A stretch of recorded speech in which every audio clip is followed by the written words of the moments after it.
Dear students, good afternoon. आज हम इस वीडियो के माध्यम से अपने जवाहर नवोदय विद्यालय जो स्कूल है उसकी प्रवेश परीक्षा का नोटिफिकेशन आ चुका है। आरंभिक भी होने वाले हो रहे हैं रिजल्ट में, और साथ में हमें ये देखना है कि जो जवाहर नवोदय स्कूल है उसका नया सिलेबस क्या होगा और हमें किस तरीके से उसकी तैयारी करनी चाहिए। तो उसके बारे में हम पूरा डिटेल वीडियो में जानकारी देने वाले हैं। आप लोग अगर हमारे इस डियर टॉपर स्टूडेंट चैनल पर पहली बार विजिट कर रहे हैं तो इस चैनल को सब्सक्राइब कर लें और बेल आइकन को भी प्रेस कर लें, जिससे कि इस चैनल पर जो भी हमारे नया वीडियो अपलोड हुआ करेंगे तो आपके पास नोटिफिकेशन पहुंच जाएगा और कोई भी वीडियो आपका मिस नहीं होगा। चलते हैं, हम देखते हैं और इस वीडियो में। तो इसमें हमें समझना है जवाहर नवोदय स्कूल जो प्रवेश परीक्षा 2025 वाले जो क्लास 6 के लिए नोटिफिकेशन रिलीज हो चुका है, इसके लिए क्या इसका सिलेबस होता है वो हमें पूरा समझना है। तो सिलेबस में आप हमें देखना है कि इसका जो एग्जाम है, एग्जाम इसका है वो ऑफलाइन होता है। कैसा होता है? ऑफलाइन। ऑफलाइन का मतलब आपको हार्ड पेपर मिलेगा, उसमें आपको मार्कशीट मिलेगी, उस पर फिल करना पड़ेगा। तो सबसे पहली बात आपको ये क्लियर करनी है कि हमारा जो एग्जाम होगा जो जवाहर नवोदय स्कूल क्लास 6 के लिए एंट्रेंस एग्जाम, वो हमारा कैसा होगा? ऑफलाइन होगा। ठीक है, अब हम देखते हैं सिलेबस के बारे में। तो सिलेबस में हमें देखना है कि इसमें कौन कौन से पार्ट्स, क्या क्या सब्जेक्ट्स आते हैं, तो वो इसमें समझना है। तो इसमें हमारा जो सिलेबस है इसमें 3 सब्जेक्ट आते हैं। नंबर 1 रहता है मानसिक दक्षता परीक्षण। देखो, हमें समझना है कि मानसिक दक्षता परीक्षण ये मतलब ये हमारे इस सिलेबस के अंदर जितने भी कुछ डायग्राम्स रहते हैं, कौन सी आकृतियां सिमिलर हैं, कौन सी डिफरेंट हैं, उसके बारे में होते हैं। तो इसमें जो मानसिक दक्षता परीक्षण है, दक्षता या क्षमता परीक्षण, तो इसमें आपके प्रश्न रहेंगे 40 प्रश्न रहेंगे। कितने प्रश्न रहेंगे? 40 प्रश्न रहेंगे। और साथ में जो इसके मार्क रहेंगे वो 50 रहेंगे, 50 अंक रहेंगे। और जो इसका टाइम है वो आपका 1 घंटा रहेगा। क्या रहेगा? 1 घंटा। ठीक है। दूसरा जो सब्जेक्ट आता है वो आपका आएगा अंक गणित परीक्षण। अंक गणित परीक्षण।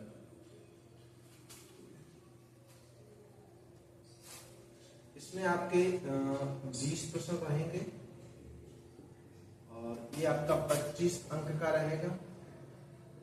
टाइम आपका रहेगा इसमें 30 मिनट। टाइम आपका क्या रहेगा? 30 मिनट रहेगा टाइम।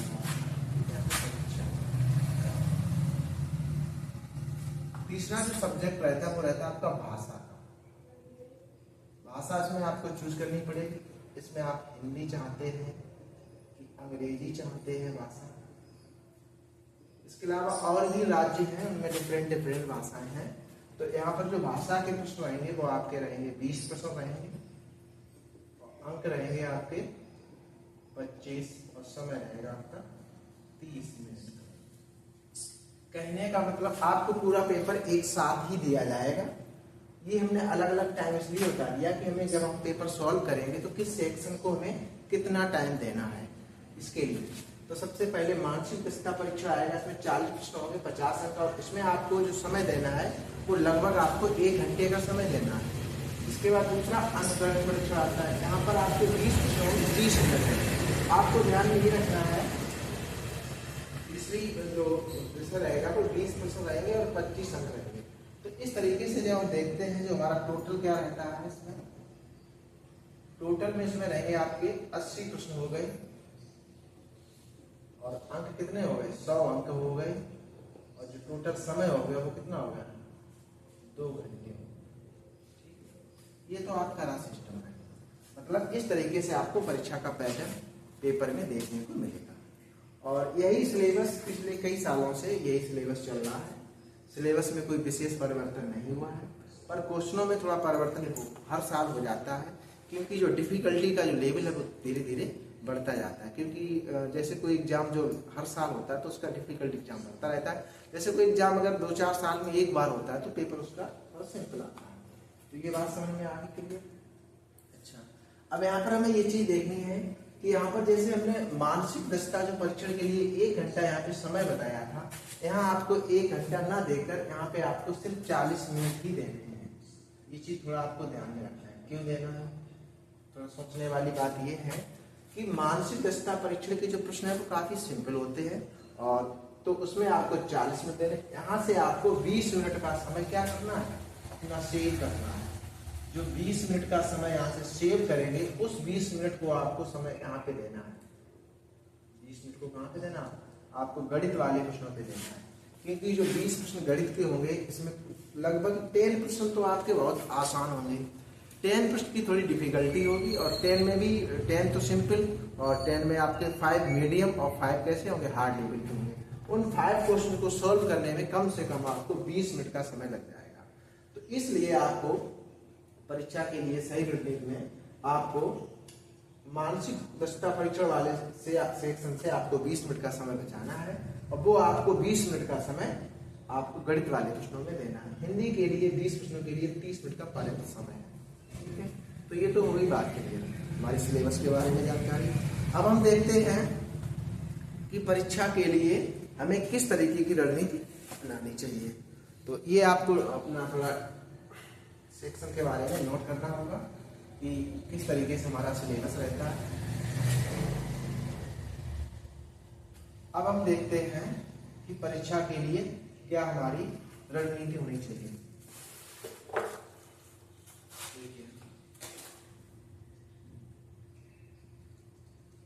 परीक्षा की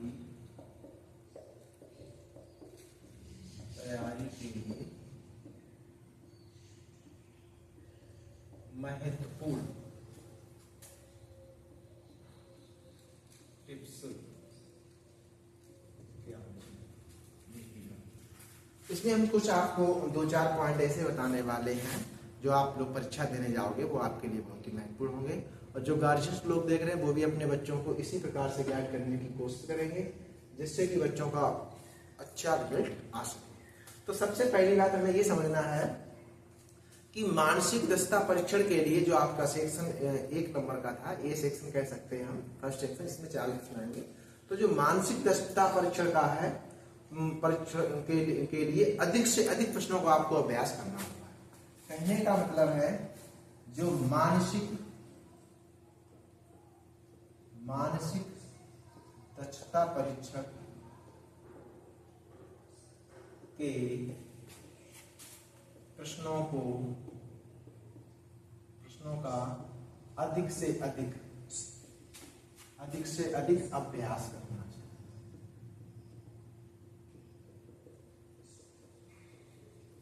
ये क्यों हम बता रहे हैं? हम इसलिए कह रहे हैं कि यहाँ पे जो दक्षता वाले प्रश्न होते हैं, ये आपके पैराग्राफ से, मतलब पैराग्राफ से नहीं, डायग्राम से रिलेटेड होते हैं, आकृतियों से रिलेटेड प्रश्न होते हैं। तो इनको जितनी से ज्यादा प्रैक्टिस कर लोगे उतना ही आपके बेहतर हो जाएगा। तो आपको जो सेक्शन ए है, जो 40 प्रश्न होंगे, तो मानसिक दक्षता परीक्षण के लिए अधिक से अधिक प्रश्नों का अभ्यास करना चाहिए। ठीक है, अब देखते हैं हम दूसरे वाले सब्जेक्ट में। दूसरा वाला सब्जेक्ट रहता है हमारा गणित का। दूसरा वाला सब्जेक्ट क्या रहता है? गणित का रहता है। गणित के बारे में क्या है? जो गणित है ना, इसमें देखिएगा क्या काम करना है। गणित के अभ्यास के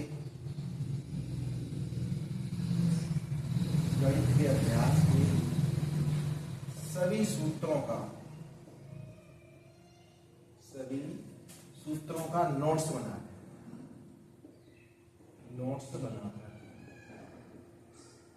बनाकर रिवीजन करें।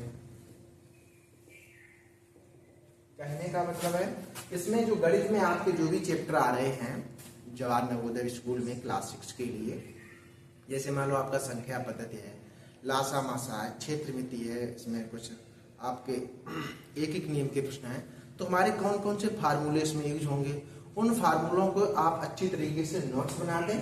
और सबसे पहले कौन कौन से चैप्टर रहेंगे उसमें आपके अच्छी तरीके से नोट्स बना के बाद उसमें डेली रिवीजन करते रहें।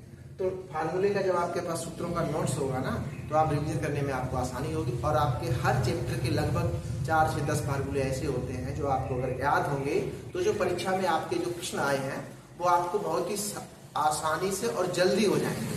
अगर आप फार्मूले को किसी टाइम भूल रहे हैं परीक्षा के समय तो आपको ज़्यादा समय लग सकता है, तो इसलिए बता रहे।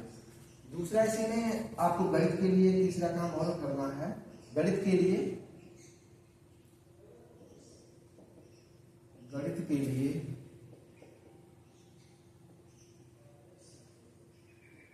अभ्यास बार प्रश्नों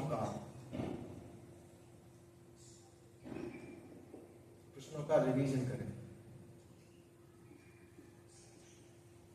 कहने का मतलब है गणित के जितने भी चैप्टर हैं हर चैप्टर के कम से कम 20-20, 10-10, 5-5 क्वेश्चनों को ज्यादा से ज्यादा प्रैक्टिस करें। जैसे मान लो आपने अपना संख्या पद्धति चैप्टर क्लियर कर लिया है, नंबर सिस्टम अच्छा चैप्टर क्लियर कर लिया, कौन कौन से उसमें की पॉइंट्स है, कौन कौन से फार्मूले हैं, संख्याओं के प्रकार क्या है, तो उसके बाद उसी चैप्टर की कम से कम 2-3 एक्सरसाइज की बुक्स ले ले, अलग अलग पब्लिकेशन की, वो बुक्स के बारे में भी बता दूंगा आपको। तो उस तरीके से ज्यादा प्रश्नों का अभ्यास करें हर चैप्टर से रिलेटेड, तो क्योंकि जब आप चैप्टर वाइज प्रश्नों का अभ्यास करेंगे तो वो आपके लिए परीक्षा के लिए बहुत ही महत्वपूर्ण होगा। अब हम आते हैं अपने चौथे पॉइंट पर। चौथे पॉइंट के लिए जो हमारा तीसरा सेक्शन था, क्या था हमारा, हिंदी का सेक्शन था। हिंदी के प्रश्नों के लिए हिंदी के जो प्रश्न है, हिंदी कह सकते हैं, आप कह सकते हैं यहाँ पे भाषा, क्योंकि कुछ बच्चे अंग्रेजी भी लेते हैं, तो भाषा परीक्षण के लिए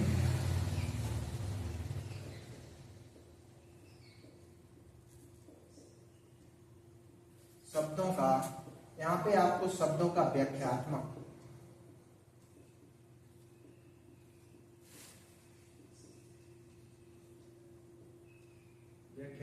अर्थ समझना होगा। कहने का मतलब है हिंदी और जो इसमें आपके अंग्रेजी के जो भाषा प्रश्न आएंगे, या तो आप जैसे हिंदी चूज करेंगे कुछ बच्चे तो उनको हिंदी के प्रश्न मिलेंगे 20, जो बच्चे गणित मतलब कि इसमें अंग्रेजी चूज करेंगे उनको अंग्रेजी के प्रश्न मिलेंगे। कुछ अलग अलग राज्यों में कुछ उर्दू लेंगे, कुछ लोग बंगाली लेंगे, कुछ बहुत सी भाषाएं हैं भारतीय संविधान में जो 22 भाषाएं हैं, उनमें से ये सभी भाषाओं में पेपर अलग अलग राज्यों के लिए होगा। तो इसके लिए जो आपको व्याख्यात्मक हल प्रश्न है, उसमें जो शब्द जो अंत में जो शब्द आएंगे उसकी आपको व्याख्या करके समझनी है कि किस शब्द का क्या अर्थ होता है, और उसी में हमारे वो जो पैराग्राफ दिए जाएंगे उसी से रिलेटेड हमारे प्रश्न होंगे। तो ये हमारे 4 टिप्स आपके लिए बहुत ही महत्वपूर्ण होंगे, जो परीक्षा के लिए आपको पास होने के लिए नजदीक पहुंचा सकते हैं। अब इसके लिए जरा थोड़ा हमें समझना है क्या काम करना है। इसके लिए हमें लगातार एक नोट लिखना है, हमें लगातार क्या करना है, अभ्यास करना है।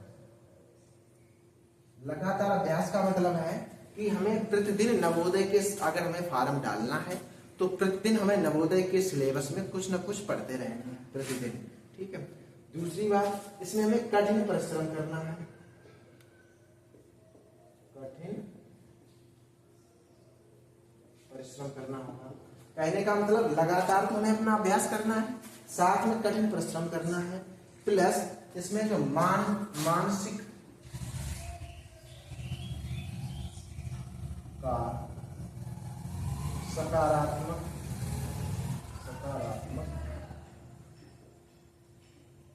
विचार रखना होगा। कहने का अपने मन में ये सकारात्मक विचार उत्पन्न करना होगा कि हम नवोदय स्कूल की तैयारी कर रहे हैं, हमने इतना अच्छा सिलेबस तैयार कर लिया है कि हम निश्चित ही सफल हो जाएंगे। मतलब और ऐसा नहीं कि हमने थोड़ा पढ़ लिया और कहें कि नहीं हम सफल हो जाएंगे, तो हम तो फिर नहीं हो पाएंगे।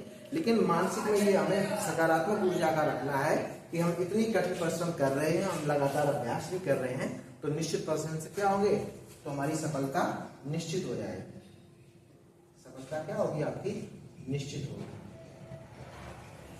ये हमारा आपको थोड़ा फार्मूला ध्यान रखना है। इससे हमें ये जो लगातार अभ्यास आपको प्रतिदिन करना है, ऐसा नहीं कि आप सोचो कि नहीं मेरा आज संडे है तो आज बिल्कुल नहीं पढ़ना है। कुछ ना कुछ इसमें जैसे आपको आकृतियों से रिलेटेड प्रश्न करने हैं, लगातार आपको गणित के प्रश्नों का अभ्यास करना है, हिंदी भाषा के भी प्रश्नों का अभ्यास करना है। तो इस वीडियो के माध्यम से आपको कुछ जानकारी प्रदान हुई होगी। तो जिन लोगों ने, जिन साथियों ने, जिन बच्चों ने हमारा वीडियो लास्ट तक देखा है उनके लिए तो बहुत बहुत धन्यवाद। और इस तरीके से जो भी लोग इस हमारे डियर टॉपर स्टूडेंट चैनल पर जुड़ गए हैं वो लगातार हमारे वीडियो आते रहेंगे, कुछ न कुछ नई जानकारी लेकर, जो बच्चों के लिए बहुत ही महत्वपूर्ण। मिलते हैं हम फिर एक नए वीडियो में, नए एपिसोड के साथ। तब तक के लिए सभी को धन्यवाद।